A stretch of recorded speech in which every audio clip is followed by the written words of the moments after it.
Ukraine அதிபர் Zelensky Donald ட்ரம்ப்பை மொத்தமா வாயடைக்க வச்சிட்டாரு. என்ன நடந்ததுன்னு தெரிஞ்சுக்கணுமா?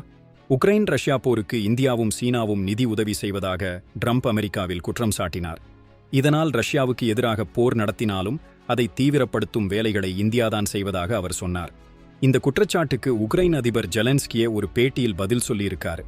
ட்ரம்ப் பேசுறது முட்டாள்தனம். ஈரான் ஒருபோதும் எங்களோடு இருக்காது. ஆனா இந்தியா முழுமையாக எங்க பக்கம் இருக்கு என்று நேரடியாகச் சொல்லியிருக்கார். இன்னும் ஒரு படி மேலே போய் ஐரோப்பிய நாடுகள் இந்தியாவுடன் உறவுகளை பலப்படுத்திக் கொள்ள வேண்டும் என்றும் இந்தியாவை மேற்கத்திய நாடுகள் தங்களோடு இணைத்துக் கொள்ள வேண்டும் என்றும் கூறியிருக்கிறார். உலக அரங்கில் இந்தியா ஒரு முக்கிய கூட்டாளி என்பதை அவர் உறுதியாக பதிவு செய்துள்ளார்.